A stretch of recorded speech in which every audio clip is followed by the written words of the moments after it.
Hey, we're back! Okay, on this episode, we talk about our healing journey. So, are you really healing or just avoiding? Welcome to Processing Life with Ness and Yan. This podcast is where we process life out loud, messy, honest, and unfinished. Let's process life together. Okay, so the question becomes, are you dealing with all the hard stuff? Or are you just using healing tools or whatever it is in order to just feel like you're healing? Okay, let's discuss that. Let's talk about that. So, are you healing or avoiding? And what exactly are you avoiding? Are you avoiding life, as in the reality of it? Or are you avoiding going through healing itself? We talk about that, going through the hard stuff. Dito papasok yung positive vibes lang. Maging positive tayo. Wag na natin pag-usapan yan. Ito yon. There's a term they call spiritual bypassing. It's, pag-pray mo na lang yan. Pinagpipray mo nga, pero you're not really dealing with the problem. Yeah, so that's entirely a different thing. Yes. Kasi, di ba, sinasabi nga, nasa Diyos ang awa, nasa tao ang gawa. Meaning, you have to still do the work. And also, pray for it. Pray for anything and everything. But you also do the work. So how do you do it? You're more religious or more traditional in a sense. Ako, to be honest, it's hard. It's hard going through problems, going through trauma, growth, and healing ng head-on. Yeah. And before, I was also trying to bypass the painful, the hard stuff. But then I realized na kapag binypass mo lang siya, kapag humanap ka lang ng workaround, babalik ka ulit dun. And sometimes going to be a longer route, it's going to be tougher. So why not just go through it, deal with it head on? Kaysa babalikan mo na naman siya. Kumbaga sa logical head ko, maraming redundancy. Tatagal lang yung results. Right, that's a good analogy. Parang naiisip ko, it's yung mga family dynamics. Family dynamics namin is avoidant. So we avoid talking about the hard stuff. Talking about the issue right in front of you. So kaya nang sinabi mo, humahaba lang siya, umiikot-ikot lang kayo, you're dealing with the same thing over and over again. What I have done is, I had dealt with it myself. Hindi ko na lang ina-expect that my family or other people will also deal with it. I had to deal with it. I would often find myself going back, spiraling back to depression, and until I came to a point na, ayoko na ng ganito, I need to do something different. Kasi if you keep doing the same thing and expect a different result, it's just insanity. Yeah. It just doesn't work. So, avoiding is really just waiting for it to come back. it's prolonging the agony. It's prolonging. This morning, I was coming to the realization that the more you avoid pain, the more you seek it. But when you meet pain, this time, your own terms, your own way, nandun siya, it's in front of you, and you meet it and say, okay, pain, I feel you, I'm here. What do you want me to deal with right now? It leaves. Meeting pain is the only way, the best way to deal with it, so it doesn't return. A new form of pain will come back, but it's not going to be the same. So I think sometimes, yes, we are healing, but sometimes we are also avoiding. But once you know that you are avoiding, you come into the awareness like, oh, I've been avoiding this kasi bumabalik eh. You know how we often say na how come, like, even in relationships, you keep dealing with the same issues. Kasi nga, you didn't deal with it before. Madali yung, halika na, magbati na lang tayo. Right? Or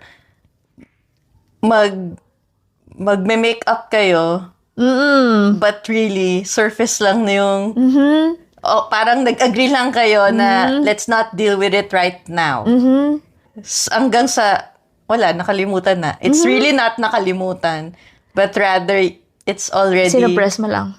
avoiding Avoid mo lang. the difficult discussion Yes. about kung ano man yung pinag-awayan nyo. And then when something happens, matitrigger ulit yun, And then parang nag-explode.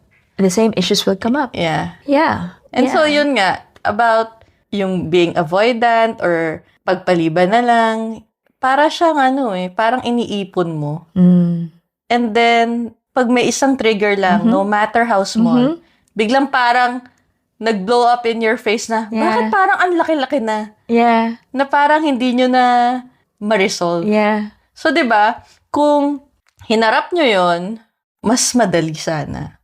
Ang naisip ko, nag-ricochet eh. You know, like, and then it hits you, they're like, oh, Na saan mas- galing yun? Na mas masakit. Parang mas parang yung boomerang, 'di ba? Kapag It's a bumalik boomerang. sa'yo. Yeah. It Pag- hits you where you least expect it. You know, and that's the thing. And often, if you don't deal with it, 2 years, 3 years later, you're facing the same thing and you're wondering, ba't ako na-trigger doon? Yeah. And bukod dyan, naisip ko rin, when we avoid healing, we also extend yung growth ng kung ano-anong bagay ang maapektuhan sa'yo. Like for me, pag may tinatago ako or may kinikim-kim ako or Right. hindi ako napaprocess na emotion, nagre-react ako physically, as in physical level. Nararamdaman ko na something's wrong. Yung blood sugar mo. Blood sugar ko, kahit sabihin ko, Mataas. okay ako, nakatulog ako maayos, ganyan-ganyan, mataas sugar ko. Kahit nga mag-fasting ako Yeah. mataas ko rin sugar ko. Or sasabihin ko, okay ako, pero biglang may mid-cycle ako. Yung mga ganong bagay. Yung jaw mo. Oo, yung jaw ko masakit or biglang Nagtitighten. sobrang sakit ng balikat ko. Yeah. Or basta alam ko hindi ako balanse.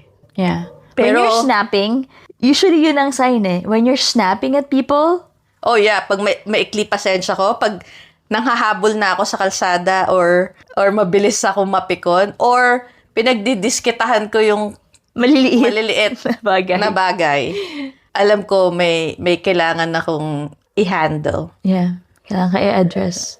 Or may kailangan akong sabihin na hindi ko sinasabi. Right. So it's really not just about other people, but it's really more about you and how you deal with what you're feeling and how you want to address that. Pagpapasantabi mo ba yan? Isasantabi mo ba yan? O bibigyan mo ng boses kung ano man yung nararamdaman mo? So in other words, healing is really feeling the pain, facing and addressing the elephant in the room, doing the hard stuff. Yeah, kasi yung elephant in the room talagang masyadong malaki para i-ignore. Pero somehow, sa culture natin, yun yung parang mas gusto talagang hindi pag-usapan yung elephant in the room. Ito pa another example ng healing or avoiding. You keep reading a lot of books, self-help books, lahat na nabasa mo. And you keep, liking or saving notes on Instagram about, oh, healing is like this, oh, itong lahat yan. Lahat yung ginagawa mo. You even attend so many things na healing stuff. You do all of it except be accountable for the choices you have made. Or to deal what's in front of you. Yes. And often, what's in front of you is pointing back at you and saying, you're not dealing with it. Hindi mo tinatanggap yung role mo in the life you have created. Ang hirap tanggapin yun eh. It's easier to see the problems of others. It's easier to see na, oh, you're missing that. Oh, may pattern ka na ganito. Mali yung ginagawa mo. It's harder to see the things that you're doing wrong. Sobrang hirap yun. Lalo na if you've been used to covering it up with other stuff. All forms of addiction. Eating, being busy, Shopping. working out, doing a lot of self-care. Even that can be bypassing. Magsi-self-care na lang ako. Or yung ang galing-galing mong mag-advise sa iba. That's hard. But hindi mo ina-apply yon sa sarili mo. Kasi mas madali nga outward than inward. Or magpapaka lulong ka sa trabaho Yeah. and wonder bakit ka nagkakasakit and wonder bakit hindi mo naalagaan yung sarili mo. There's so many forms of bypassing. And yung real issue lang talaga is to look in the mirror. Yeah. And aminado ako na at some point, and sometimes even till now, kapag kino-call out ako, minsan mas madali talaga mag-deflect or mag init-init ulo. Pero alam ko naman na may tama ka. Kailangan mo tumingin sa salamin. Kailangan mong mag-reflect ulit. Kailangan mong bigyan ng time and space yung sarili mo na i-process. Ano ba nangyayari sa'yo ngayon? Kamusta ka ba talaga? It's that. Like, tayo, we've been so busy the last few months. Oh, yeah. Kaya alam mo bang, nag-journal ako kanina and I was like, giving myself grace na I was too busy to even do my full morning routine.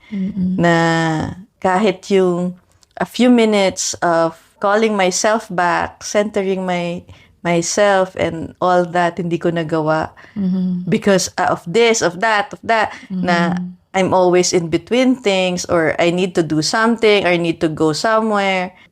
Pero yeah, mahirap. So it's a conscious effort. It's a daily effort. It's a daily effort. It's a daily decision making. Like, ako rin, nagpapaka-busy ako ngayon because I'm really avoiding my emotions. I'm avoiding na if I sit, I'm just gonna cry. And I don't wanna do that. So, magpapaka-busy na lang ako, put my attention on something else.